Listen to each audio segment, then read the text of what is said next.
Hola, ¿qué tal? Te saluda Eli. Vamos a iniciar con una situación de un tema que seguramente te va a causar mucha curiosidad. ¿En algún momento te ha ocurrido que has dejado reposar tanto una fruta que cuando la consumes tiene un sabor medio raro, parecido al alcohol? ¿O alguna ocasión has consumido o has oído hablar de una bebida que se llama cerveza? ¿O has escuchado o has visto que tenemos ahí el consumo de lácteos? ¿Te habías preguntado cómo es que estos fenómenos o cómo es que estos productos se pueden generar? Pues bien, si te ha ocurrido, seguramente estás hablando de lo que es una fermentación. Entonces, el día de hoy vamos a hablar de algunos tipos de fermentación, este proceso que es tan interesante y que está vinculado directamente con la biología porque se refiere a una situación de una respiración anaerobia. ¿Qué quiere decir esto? Vamos a analizar para que recuerdes. Entonces, el día de hoy vamos a hablar acerca de la fermentación láctica, de la fermentación acética, butírica y alcohólica, ¿sale? Entonces, vamos a hablar de esta circunstancia. Si nosotros hablamos de la situación de la respiración anaerobia, esta tiene su aplicación en la parte industrial. Tenemos por ahí varios productos que se logran a través de ella. Por ejemplo, si hablamos de estos procesos, lo más interesante del asunto es que es una respiración de tipo anaerobio. ¿Por qué es anaerobio? Pues ya lo habíamos mencionado.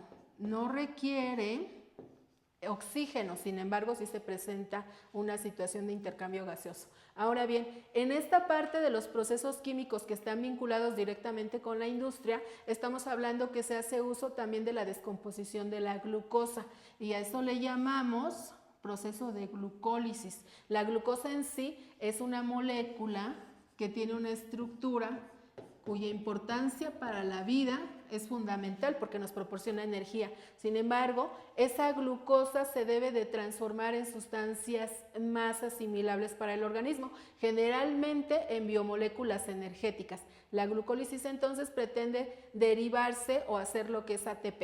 Entonces, si hablamos de esa circunstancia, también vamos a tener la participación de un compuesto fundamental para la bioquímica.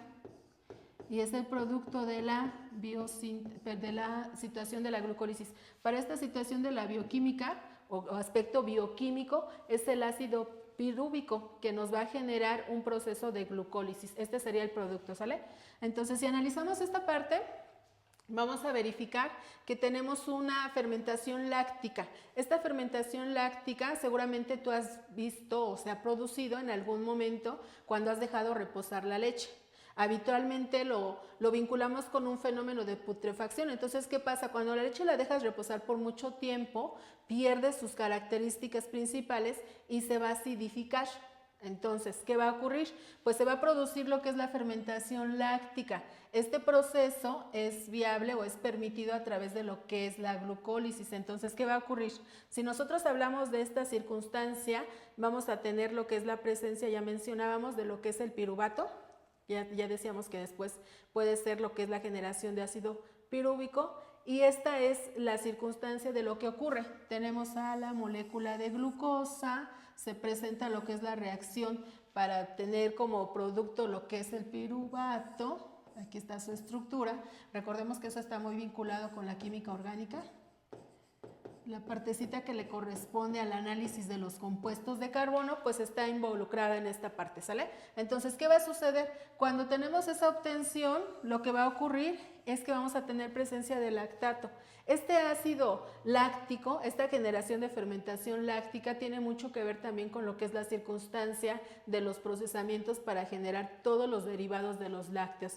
Entonces, ese fenómeno de glucólisis realiza lo que era, ya decíamos que este va a ser uno de los principales situaciones de productos de esta reacción y tenemos una fermentación láctica que en términos industriales nos permite la obtención de queso y de otras circunstancias.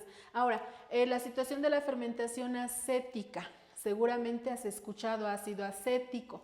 El ácido acético, si no lo has escuchado directamente, sí lo conoces. El ácido acético, pues no es otra cosa más que el vinagre, ¿sale? Entonces, en este tipo de fermentación va relacionada. En esta circunstancia vamos a tener lo que es, a partir de una fermentación de tipo alcohólico, estamos hablando de que se puede generar lo que es una fermentación acética. ¿Qué va a ocurrir en este aspecto?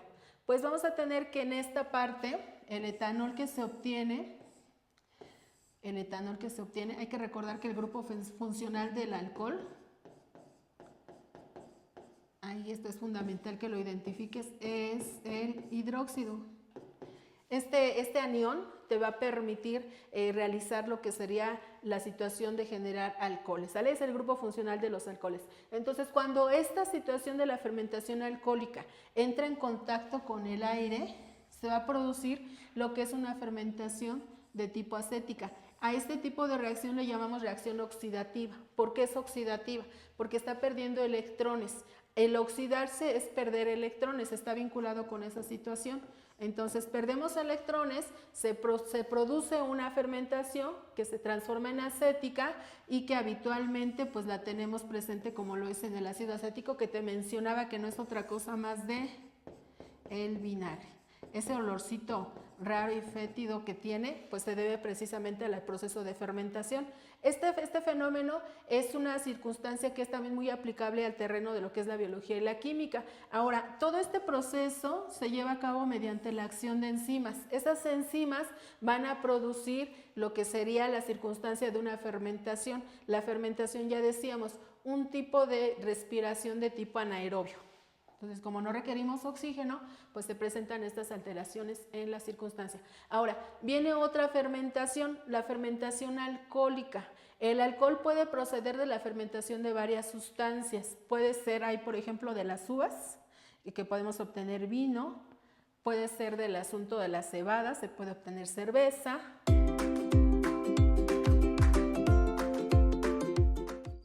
La segunda vía anaeróbica de la glucólisis será la fermentación etílica. Esta fermentación etílica va a comenzar a partir de los dos piruvatos efectuados durante la glucólisis. Estos piruvatos van a convertirse en acetaldehído al liberar el CO2. Dicho componente, el acetaldehído, va a ser reducido por medio del NADH a etanol. De esta manera, el producto final de la fermentación alcohólica será el etanol, el cual va a ser utilizado en la fabricación de cervezas, vinos o en la panificación, en donde el CO2 permite que el pan se levante a la hora de su crecimiento y el etanol se evapore. Después tenemos una fermentación de tipo butírica. En esta fermentación de tipo butírica tiene muchas aplicaciones en el terreno industrial, sobre todo en la parte alimenticia, aunque directamente si hablamos de procesos de fermentación butírica, en algunas ocasiones pues está como que vinculado con un aroma un tanto desagradable. Una de las circunstancias del olor o este aroma característico, por ejemplo, es el de la mantequilla rancia. Es muy relacionado directamente con una fermentación butírica.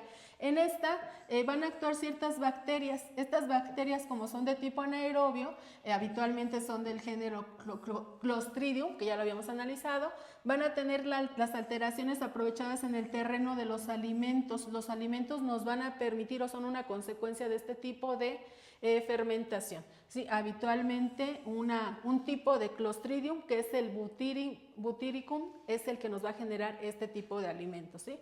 Espero haya servido esta información. En reacciones químicas vas a adentrarte un poquito más a este asunto, pero de inicio la importancia es que veas cómo son viables y aprovechables este tipo de reacciones químicas. Las fermentaciones tienen un campo inmenso de acción en la industria. Nos vemos hasta la próxima.